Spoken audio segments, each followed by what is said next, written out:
अल्हम्दुलिल्लाहि रब्बिल आलमीन वस्सलातु वस्सलामु अला सय्यिदिल मुरसलीन अम्मा बाद फ़अऊज़ु बिल्लाहि मिनश शैतानिर रजीम बिस्मिल्लाहिर रहमानिर रहीम अस्सलातु वस्सलामु अलैका या रसूलल्लाह व अला आलिका व स्वहाबिका या हबीबल्लाह अस्सलातु वस्सलामु अलैका या नबीअल्लाह व अला आलिका व स्वहाबिका या नूरल्लाह। प्रिय मदीनी चैनलेर दर्शकबृंद, आपनारा देखছেন অনুষ্ঠান মাটির মেহমান।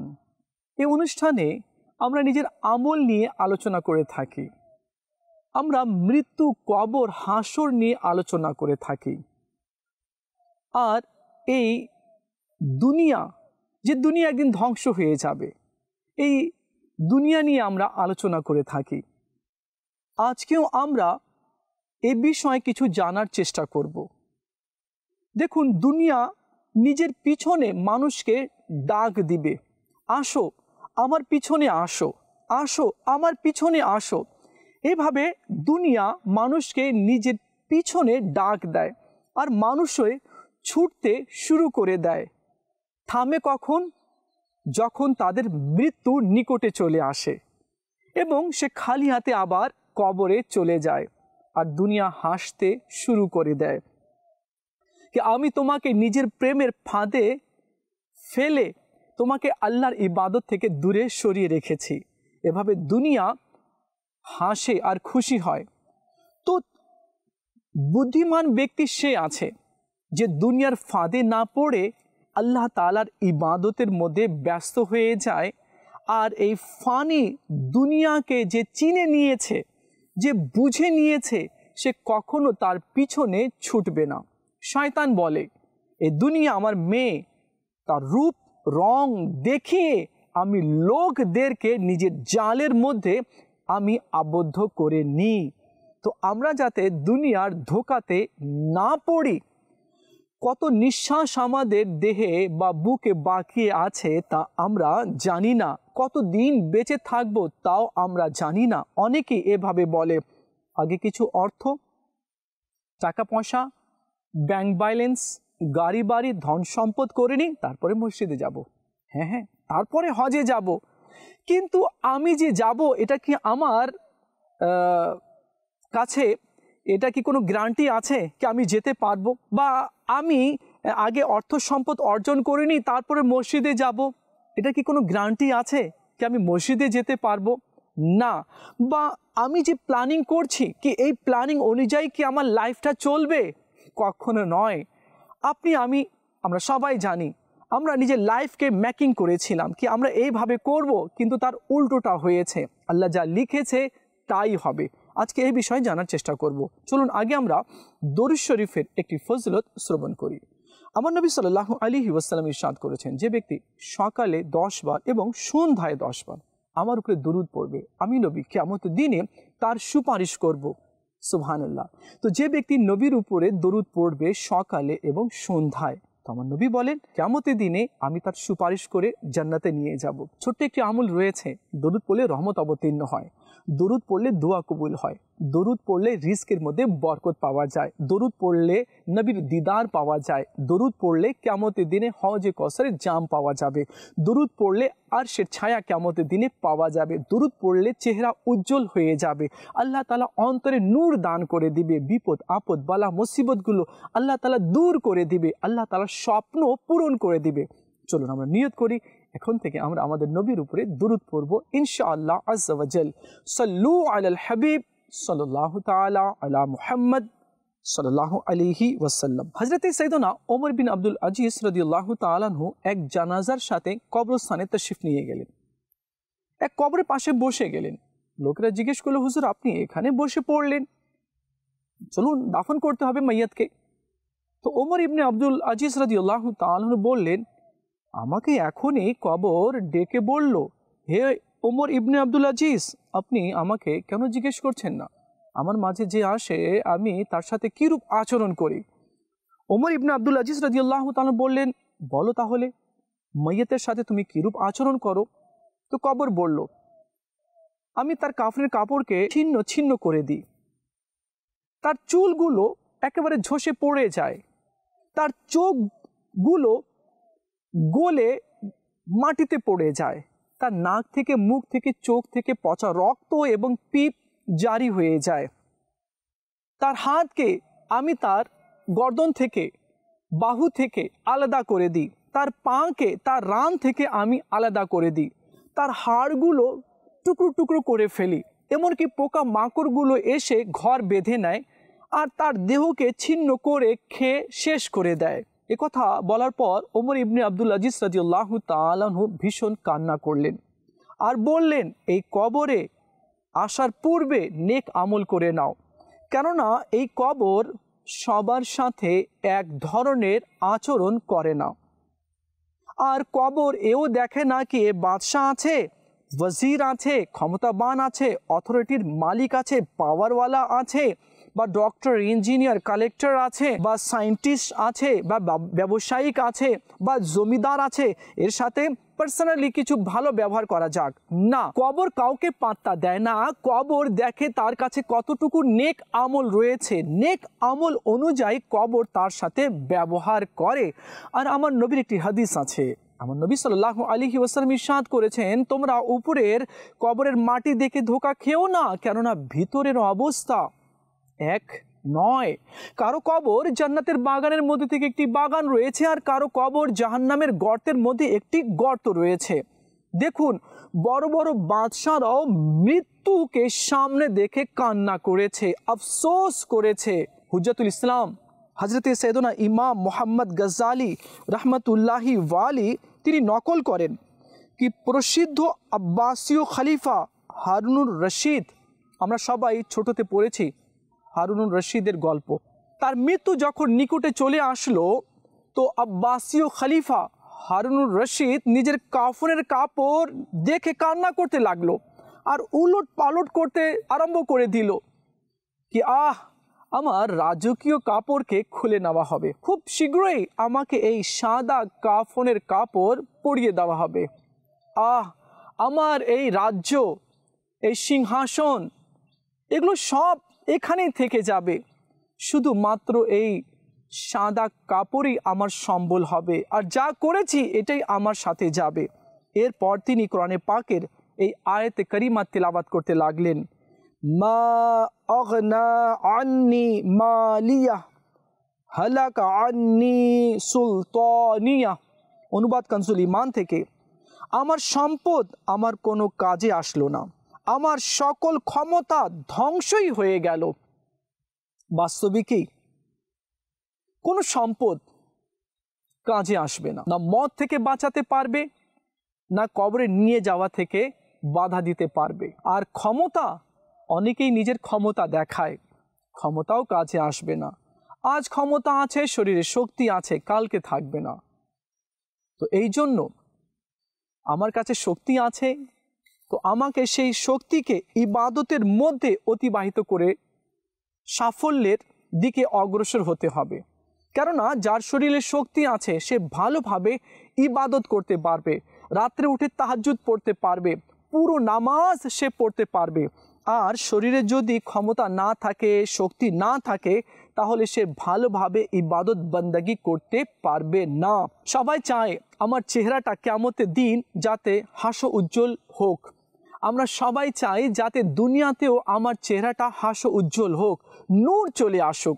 যদি আমরা চাই তবে আল্লাহর ইবাদত করতে হবে। যে নামাজ পড়ে আল্লাহ তাআলা তার চেহারার মধ্যে নূর দান করে দেয়, তার জীবনের মধ্যে আল্লাহ তাআলা বরকত দান করে দেয়। তো ইবাদতের মাধ্যমেই আল্লাহ তাআলা রাজি হবে। ইবাদত করতে হবে, তার হুকুম মেনে চলতে হবে। দুনিয়ার ভালোবাসায় যাতে আমরা মগ্ন না হয়ে যাই, দুনিয়াদার যাতে আমরা না হয়ে যাই। কিছু মানুষ আছে তারা ভিত্তিহীন কথা বলে, তার কোনো যুক্তি পাওয়া যায় না, তার মধ্যে কোনো সত্যতা দেখা যায় না। সে ভিত্তিহীন কথাগুলো কি? নাম্বার 1, তারা মুখে বলে আমরা আল্লাহ তাআলার বান্দা, কিন্তু তাদের আমল বা কার্যকলাপ স্বাধীন ব্যক্তির মতো। নাম্বার 2, তারা বলে আল্লাহ তাআলা একমাত্র আমাদেরকে রিজিক দেওয়ার মালিক, কিন্তু তারা অনেক ধন সম্পদ একত্রিত করে নেওয়ার পরেও মনে প্রাণে সন্তুষ্ট হতে পারে না। নাম্বার 3, তারা বলে দুনিয়া থেকে আখিরাত উত্তম, কিন্তু তারা শুধুমাত্র দুনিয়ার উন্নতি অর্জনেই সচেষ্ট রয়েছে। নাম্বার 4, তারা বলে আমাদেরকে অবশ্যই একদিন মৃত্যুবরণ করতে হবে, কিন্তু তাদের জীবন ধারণের নমুনা এমন যে কখনো তাদেরকে মরতে হবে না। বাস্তবে কি এই 4টি বিষয় মানুষ দাবি করে, কিন্তু এই কথার ভিত্তি কতটুকু আছে চলুন আমরা জেনে নিই। মানুষ মুখে বলে আমরা আল্লাহ তাআলার বান্দা, কিন্তু আমল কেমন? যারা আল্লাহর বান্দা হবে তারা কি নিজের আমলকে নষ্ট করবে? তাদের দ্বারা কি নামাজ কাজা হবে? জাকাত ফরজ হওয়ার পরেও কি জাকাত দেওয়া থেকে বঞ্চিত থাকবে? যে বলে আমি আল্লাহর বান্দা, তো সে কখনো নাফরমানি কি করতে পারে? সে কখনো কি পাপের দিকে অগ্রসর হতে পারে? যে বলে আমি আল্লাহর বান্দা, সে কি কারো হক আত্মসাৎ করতে পারে? যে বলে আমি আল্লাহর বান্দা, সে কি কারো উপরে জুলুম করতে পারে? কারো মাল আত্মসাৎ করতে পারে? কাউকে ধোঁকা দিতে পারে? কখনো কি ওয়াদা খেলাফি করতে পারে? না, মুখে বলছি আমরা আল্লাহর বান্দা, কিন্তু আল্লাহর হুকুম মেনে চলছি না। হাজারো হুকুম রয়েছে যা আমরা ছেড়ে দিয়েছি। আর নাম্বার 2, লোকেরা বলে আল্লাহ তাআলা একমাত্র রিজিক দাতা। ইমাম গজালি রহমতুল্লাহি ওয়ালি বলেন কি 2 পাহাড়ের নিচে যদি তোমার রিজিক থাকে তো আল্লাহ তাআলা তোমার 2 ঠোঁটের মাঝখানে পৌঁছিয়ে দিবে।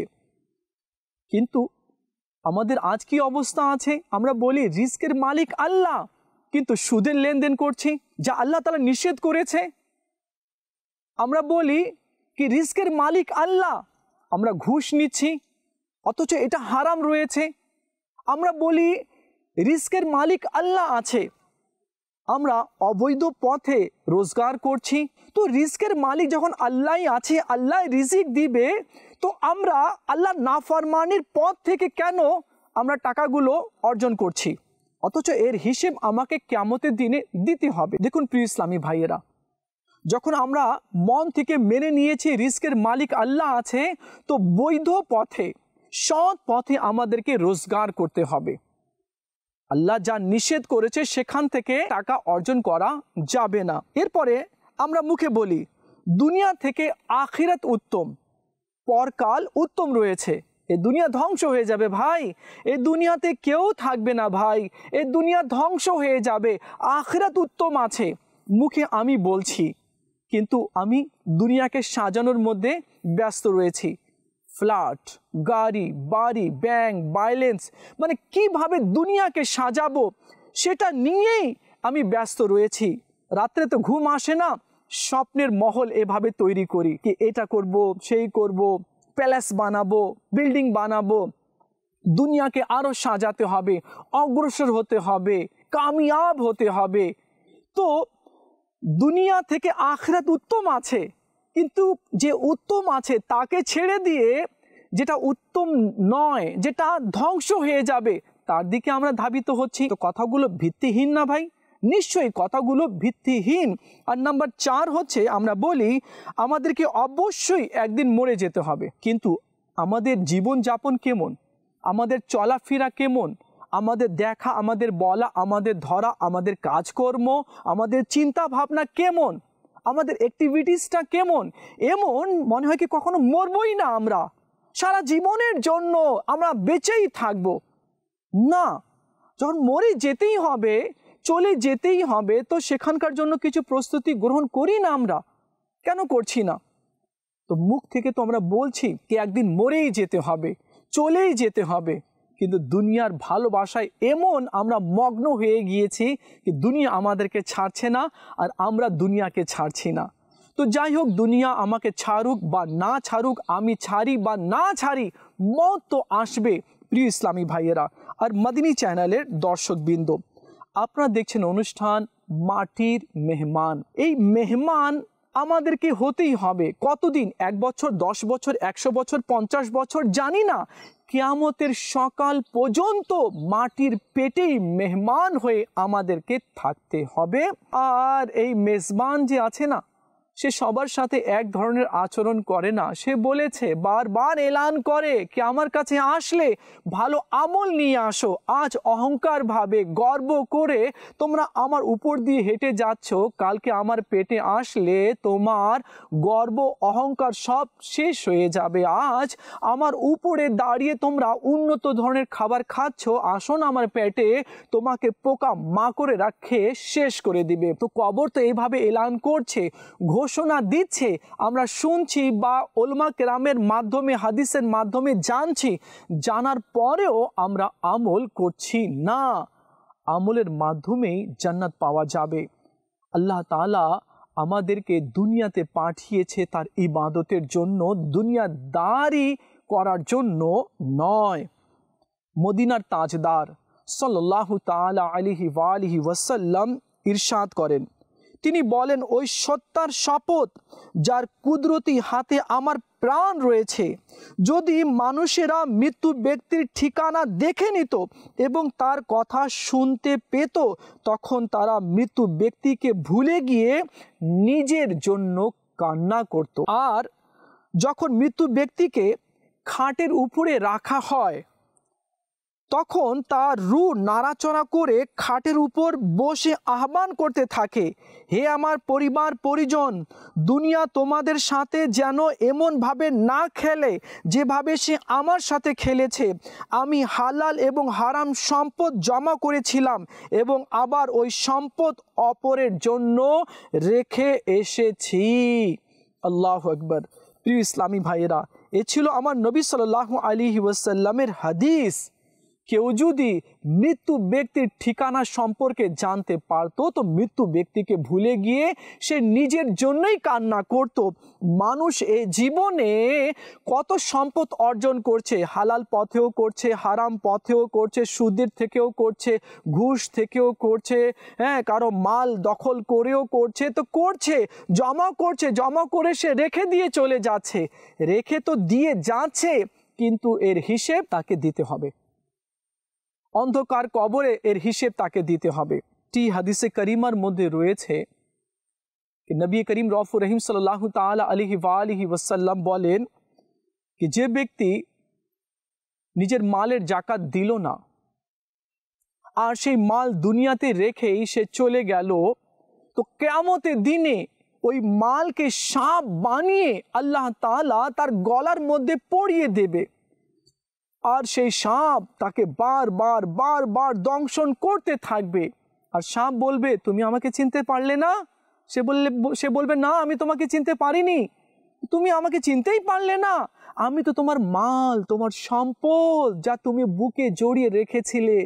আল্লাহ জাকাত দিতে বলেছে, তুমি জাকাত দিতে না, দান সদকা করতে না, আর রেখেই তুমি চলে এসেছো কবরে। ওই মাল আমি, যাকে তুমি ভালোবেসেছিলে, আজ আমি সাপ হয়ে তোমার গলার মালা হয়ে গিয়েছি, আর তোমাকে আমি দংশন করতেই থাকবো। শরহুস সুদূর কিতাবে বর্ণিত হয়েছে কি হযরত সৈয়দনা সঈদ বিন মুসাইয়্যিব রাদিয়াল্লাহু তাআলা বলেন, একদা আমরা হযরত সৈয়দনা আলী মুর্তজা শের খোদা রাদিয়াল্লাহু তাআলা আনহুর সঙ্গে মদিনা শরীফের একটি কবরস্থানে গেলাম। তো হযরত আলী রাদিয়াল্লাহু তাআলা আনহু কবরবাসীকে সালাম করলেন। তো মওলা আলী রাদিয়াল্লাহু তাআলা আনহুর সালামের জবাব কবরবাসীরা দিল। তো হযরত সৈয়দনা সঈদ বিন মুসাইয়্যিব রাদিয়াল্লাহু তাআলা বললেন, আমিরুল মুমিনিন, আপনার সালামের জবাব কবরবাসীরা দিচ্ছে। তখন আমিরুল মুমিনিন বললেন কি, হে কবরবাসীরা, তোমরা কি তোমাদের সংবাদ শোনাবে, না আমি তোমাদের সংবাদগুলো শোনাই? তো কবরবাসীর মধ্যে থেকে একজন বলল, আমিরুল মুমিনিন, আপনি আমাদের সংবাদ শোনান, কি আমাদের পরে কি হলো? তো আমিরুল মুমিনিন হযরত আলী রাদিয়াল্লাহু তাআলা আনহু বললেন কি, তোমাদের স্ত্রী বিধবা হয়ে গিয়েছে, তোমাদের ছেলেরা এতিম হয়ে গিয়েছে, তোমাদের ঘরকে তোমাদের দুশ্মনেরা নিয়ে নিয়েছে, তোমাদের স্ত্রী অন্য নিকাহ করে নিয়েছে। এরপর আলী রাদিয়াল্লাহু তাআলা আনহু বললেন, এবার তোমরা বলো তোমাদের সাথে কিরূপ আচরণ করা হয়েছে। তখন কবরবাসীরা বলল, আমাদের কাফনের কাপড় টুকরো টুকরো হয়ে গিয়েছে, আমাদের দেহের গোস্তগুলো খণ্ড খণ্ড হয়ে গিয়েছে, হাড়গুলো ভেঙে শেষ হয়ে গিয়েছে। যা আমল করেছি তা আমরা কবরে পেয়েছি, আর যা রেখে এসেছি তা আমরা এর ফল ভোগ করছি। তো প্রিয় ইসলামী ভাইয়েরা, যা আমল করব তা আমরা কবরে দেখতে পারবো, আর যা রেখে আসব তার হিসেব আমাদেরকে দিতে হবে। আর বাস্তবিকই কবর মানুষের সাথে এক ধরনের আচরণ করে না। আমরা মনে করি কি মরে গিয়েছি, শেষ হয়ে যাব, কোনো বিচার হবে না, কোনো কিছু হবে না, মরার পরে কে দেখছে, কে জানে কি হবে। না, হাদিসে পাকের মধ্যে রয়েছে যে যে ব্যক্তি যেমন আমল করবে সেই অনুযায়ী তাকে কবরের মধ্যে প্রতিদান দেওয়া হবে। প্রিয় ইসলামী ভাইয়েরা, আপনারা দেখছেন অনুষ্ঠান মাটির মেহমান, আর এই অনুষ্ঠানে আমরা নিজের আমল সম্পর্কে জানতে পারি। নিজের আমলেরও যাচাই হয়ে যায় কি এ পর্যন্ত আমাদের কতটুকু আমল হয়েছে আর আমাদেরকে আগে কি করতে হবে। দেখুন, জাহান্নামের কথা তো আমরা শুনে থাকি, আর আমরা এও বলি কি ভালো আমল করলে জান্নাত পাওয়া যাবে, আর মন্দ আমল করলে জাহান্নামে প্রবেশ করিয়ে দেওয়া হবে, জাহান্নামে ভীষণ আযাব রয়েছে, আমরা শুনি। তো এটাকে কাল্পনিক এবং গল্প আমাদের কাছে মনে হয়। মাআযাল্লাহ, এটা কিন্তু কোনো কাল্পনিক নয়, কোনো গল্প নয়, এটা বাস্তব রয়েছে। আর এ সম্পর্কে আমার নবী সাল্লাল্লাহু আলাইহি ওয়াসাল্লাম কি ইরশাদ করেছেন, চলুন আমরা আমাদের নবীর কথা শুনি। আমার নবী বলেছেন, জাহান্নামে গাই নামক একটি ভয়ানক উপত্যকা রয়েছে, যার উত্তপ্ততা থেকে জাহান্নামের অন্যান্য স্থানগুলো উপত্যকাগুলো আশ্রয় চায়। জাহান্নামের অন্যান্য স্থানগুলো উপত্যকাগুলো আশ্রয় চায়। এই উপত্যকা ব্যভিচারী, মদ পানকারী, সুদখোর, মিথ্যা সাক্ষী দাতা, মাতা পিতার অবাধ্য ও বেনামাজির জন্য এই জাহান্নামের স্তর রয়েছে, আর সেই স্তর খুবই ভয়ঙ্কর রয়েছে। হযরতে সাইয়েদনা আবু হুরায়রা রাদিয়াল্লাহু তাআলা থেকে বর্ণিত, আল্লাহ নবী সাল্লাল্লাহু আলাইহি ওয়াসাল্লাম ইরশাদ করেছেন, যাকে আল্লাহ তাআলা সম্পদ দান করেছেন এবং সে ওই সম্পদের যাকাত প্রদান করলো না, কিয়ামতের দিন ওই সম্পদকে আল্লাহ টাকওয়ালা সাপ বানিয়ে তার গলার মধ্যে পরিয়ে দেবে। আর যে মদ পান করে, অনেককে বলতে শোনা যায়, কি করব, অনেক দুঃখ, আমার অনেক কষ্ট, আমার অন্তরে অনেক বেদনা রয়েছে, এই কষ্টকে দূর করার জন্য আমি মদ পান করছি বা আমি মদ পান করি। নাউজুবিল্লাহ, মদ হারাম আছে, আর যে মদ পান করে তার উপরে আল্লাহ এবং ফেরেশতাদের নালত অবতীর্ণ হয়। চলুন আমি আপনাকে একটি হাদিসে কারিমা শোনাই, যে মদ পান করে তার কি অবস্থা হবে। আমাদের নবী সাল্লাল্লাহু আলাইহি ওয়াসাল্লাম ইরশাদ করেছেন, যে মদ পান করবে তার 40 দিন পর্যন্ত নামাজ কবুল হবে না। যদি সে তওবা করে নেয়, আল্লাহ তাআলা তার তওবাকে কবুল করে নেবে। এরপর আবার সে যদি মদ পান করে, তো আবার আল্লাহ তাআলা তার 40 দিনের নামাজকে কবুল করবে না। এরপর সে যদি অনুতপ্ত হয়ে তওবা করে নেয়, তো আল্লাহ তাআলা তার তওবাকে কবুল করে নেবে। তৃতীয়বারও সে যদি মদ পান করে নেয়, তো আবারও আল্লাহ তাআলা তার 40 দিনের কোনো ইবাদত বান্দাগি নামাজ কবুল করবে না। এরপর সে যদি তওবা করে, তো আল্লাহ তাআলা তার তওবা কবুল করে নেবে। এরপর চতুর্থবার সে যদি মদ পান করে, তখন পরবর্তী 40 দিন পর্যন্ত তার নামাজ কবুল হবে না। এরপর সে যদি তওবা করে, তো আল্লাহ তাআলা তার তওবা কবুল করবে না এবং তাকে নাহরে খাবাল অর্থাৎ দোজখীদের পুজের নদী থেকে পান করানো হবে। আল্লাহু আকবার। প্রিয় ইসলামী ভাইয়েরা, দেখুন, মদ পানকারী মদ পান করলে 40 দিনে নামাজ কবুল হবে না, তবা করলে তবা কবুল করবে, দ্বিতীয় তৃতীয়বারও যদি তবা করে আল্লাহ কবুল করে নেবে, কিন্তু চতুর্থবার সে যদি তবা করে আল্লাহ তবা কবুল করবে না। এরপর ওই মদ পানকারীকে জাহান্নামের এমন স্তরে নিক্ষেপ করবে যেখানে দোজখীদের রক্ত পুঁজগুলো, ময়লাগুলো, ডাস্টগুলো জমা করা হয়, আর ওই পুঁজ পিপগুলো ওই মদ পানকারীকে পান করানো হবে। কি নে এইসব খা, দুনিয়াতে মদ পান করতি না, নে এইবার তুই দোজখীদের পুঁজ পিপ রক্তগুলো, পচা রক্তগুলো পান কর। তাদেরকে দেওয়া হবে যারা দুনিয়াতে মদ পান করত। তো আসুন আমরা নিয়ত করিনি কি এখন থেকে আমরা মদের ধারেও যাব না, সুদের ধারেও যাব না, আল্লাহর ইবাদত করব, আল্লাহর বান্দাগি করব, তাকে রাজি করব, নিজের কবরকে আলোকিত করার চেষ্টা করব। এই দুনিয়া ধ্বংস হয়ে যাবে, এই দুনিয়া ধোঁকাবাজ আছে, এই দুনিয়ার পিছনে যে ছুটেছে সেই তার ফাঁদে পড়ে গেছে। আর যে এই দুনিয়াকে বাদ দিয়ে রবের দিকে ছুটেছে, আল্লাহর ইবাদতের দিকে ছুটেছে, তো আল্লাহ তাআলা তাকে দুনিয়াতে, কবরে, হাসরে, মিজানে, পুলসরাতে আল্লাহ তাআলা তাকে সম্মানিত করবে। আল্লাহ আমাদেরকে আমল করার তৌফিক দান করুক। আমিন বিজাহিন নবীল আমিন সাল্লাল্লাহু আলাইহি ওয়াসাল্লাম। প্রিয় মাদিনী চ্যানেলের দর্শকবৃন্দ, আপনারা দেখছেন অনুষ্ঠান মাটির মেহমান। দেখা হবে আগামী পর্বে, আরেকটি বিষয় নিয়ে আলোচনা করব। ততক্ষণ ভালো থাকবেন, মাদিনী চ্যানেলের সঙ্গেই থাকবেন। সাল্লু আলাল হাবিব সাল্লাল্লাহু তাআলা আলা মুহাম্মদ সাল্লাল্লাহু আলাইহি ওয়াসাল্লাম।